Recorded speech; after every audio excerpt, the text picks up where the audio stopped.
तो फिर से आप सभी का वेलकम बैक। और अरे स्वागत है भैया, जल्दी सा वीडियो देखो आगे देखो, ठीक है। चलो आज टॉपिक एक बहुत इंपॉर्टेंट है यहाँ पर। हाँ सब इम्पॉर्टेंट ही है सर, जो पूछो तुम सब इम्पॉर्टेंट है। चलो ठीक है, देखो यहाँ पर टॉपिक जो है ये आपका है इलेक्ट्रिक एनर्जी, विद्युत ऊर्जा। विद्युत ऊर्जा को समझने से पहले आप एक डेफिनेशन ऑलरेडी रिवाइज कर लीजिए, जिसका नाम है विभवांतर। विभवांतर V equal to W upon Q होता है, यानी कि किसी एकांक आवेश को चालक के एक सिरे से दूसरे सिरे के बीच में ले जाने में किया गया कार्य उन दो सिरों के बीच का विभवांतर कहलाता है। अच्छा, अब इसमें अगर हम फार्मूला देखें तो ये V equal to W upon Q, तो आप इसे V भी लिख सकते हो, आप इसे डेल्टा V भी लिख सकते हो। अब बात करते हैं टॉपिक, ये जो आपका है वैद्युत ऊर्जा, इसका मतलब क्या है।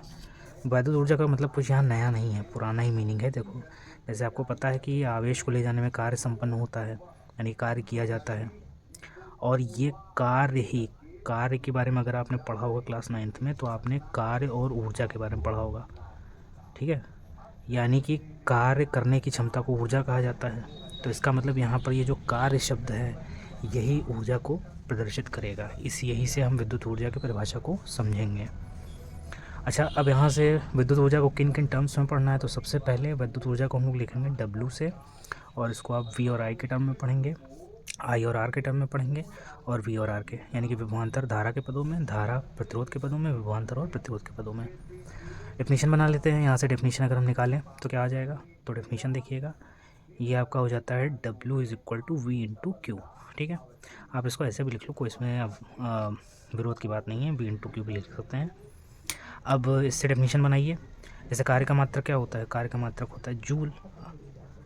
और यहाँ पर अगर पोटेंशियल डिफरेंस कितना हो, पोटेंशियल डिफरेंस अगर 1 वोल्ट हो, और ले जाने वाले चार्ज की वैल्यू, यानी कि जो चार्ज ले जाया जा रहा है चालक के एक सिरे से दूसरे सिरे के बीच में, उसकी वैल्यू 1 कूलाम हो, तो अगर आप 1 कूलाम चार्ज को किसी चालक के सिरे जहाँ पर विभवांतर 1 वोल्ट का विस्थापित हो, तो उसमें किया गया कार्य 1 जूल होता है। और ये जो बेसिकली कार्य है यही आपकी विद्युत ऊर्जा होती है, ठीक है।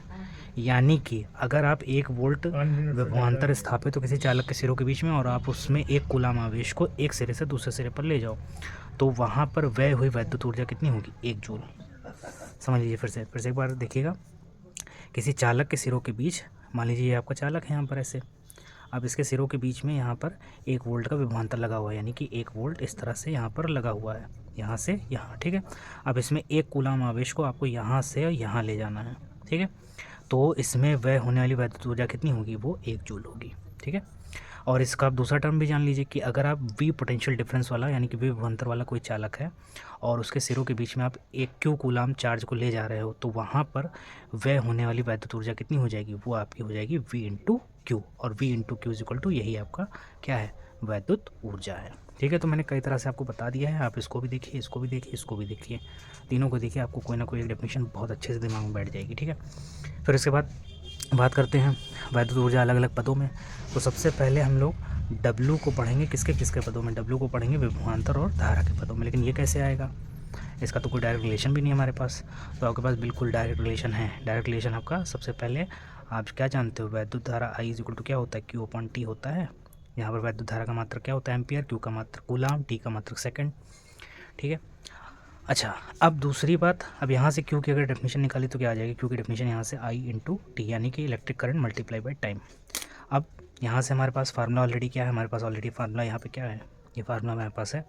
तो आप इस W इज इक्वल टू क्या लिख सकते हो, V इंटू क्यू, हमारे पास फार्मूला है। इसमें Q की वैल्यू आप सब्सटीट्यूट कर दीजिए, तो क्या मिल जाएगा, V इंटू क्यू बराबर क्या हो जाएगा, I इंटू टी।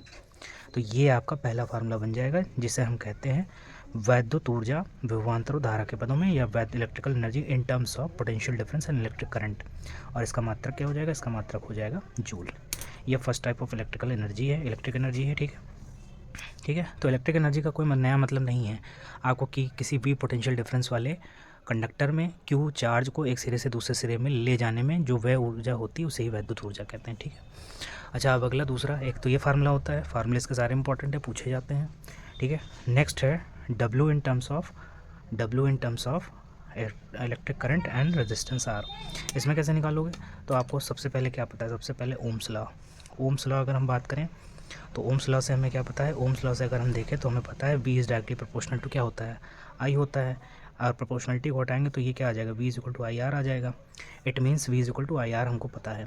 अब यहाँ पर आपने ये जो इक्वेशन बनाई है इसमें इस वैल्यू को पुट कर दीजिए। तो अगर आप इसे इक्वेशन नंबर 1 कह दीजिए तो समीकरण 1 में इक्वेशन 1 में वैल्यू पुट कर दीजिए। समीकरण 1 से आपको क्या मिल जाएगा, यहाँ से आपको अगर आप देखेंगे तो ये v इज इक्वल टू क्या रख देंगे, आई आर। तो ये आपका हमारे पास क्या हो जाएगा, i into R into I into T, ठीक। और ये फार्मूला क्या बन जाएगा यहाँ पर आपका आई स्क्वायर आर इंटू टी, और मात्रक क्या हो जाएगा, जूल। ये सेकंड आपका फार्मूला है जिसे हम कहते हैं इलेक्ट्रिकल एनर्जी या इलेक्ट्रिक एनर्जी का formula in terms of electric current and resistance. ये सेकंड फार्मूला, ठीक है, ठीक गया। ये क्वेश्चन नंबर सेकंड आप इसे बोल दीजिए। ये सेकंड फार्मूला हो गया। तीसरा और लास्ट फार्मूला फटाफट देख लेते हैं क्या है।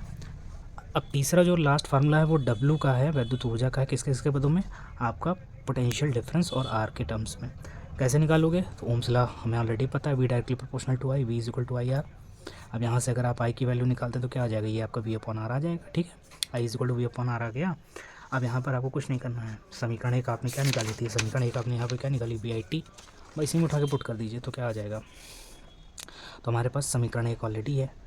तो समीकरण 1 से आप क्या जानते हैं, समीकरण 1 से आप जानते हैं कि W बराबर क्या है हमारे पास, VIT, और मात्रक है इसका जूल, ठीक। हिंदी इंग्लिश का कोई इशू नहीं है, आप पढ़ते रहो बस। तो यहाँ से W इज इक्वल टू क्या आ जाएगा, I की वैल्यू रख दो तो यहाँ पर V, और अब यहाँ पर क्या आ जाएगा, तो अगर आप इसको रखेंगे तो I की वैल्यू जब रखेंगे तो ये आपका कितना हो जाएगा, V अपॉन आर हो जाएगा और इंटू टी हो जाएगा। अब इट मीन्स W बराबर यहाँ से आपको कितना मिल जाएगा, W बराबर यहाँ से आपको मिल जाएगा V square T upon R, और मात्रा क्या हो जाएगा, फिर से जूल आ जाएगा, ठीक है। ये आपका तीसरा फार्मूला है, electric energy in terms of potential difference V and terms of R। ये आपका टोटल 3 फार्मूले हैं, और इन 3 फार्मूले पे बेस्ड आपके न्यूमेरिकल आते हैं। मतलब कोई फिजिक्स का इतना बड़ा पेपर नहीं आता है, लेकिन आप इसमें इन 3 फार्मूले का यूज़ करके अपनी न्यूमेरिकल प्रॉब्लम को अच्छे से सॉल्व कर सकते हो। उसका स्क्रीनशॉट ले लीजिए, चाहे नोट बना लीजिए, छोटा सा नोट्स है, तुरंत बन जाएगा और बहुत ईजी है। तो आपको जिसे भी कैलकुलेशन करने में आपको यही 3 फार्मूले यूज़ करने हैं। पहला क्या था, पहला आपका फार्मूला था W is equal to VIT, ठीक है। दूसरा आपका क्या था, दूसरा अगर आपको देखें तो I स्क्वायर RT, तो W इज इक्वल टू क्या था, I स्क्वायर RT, ठीक है।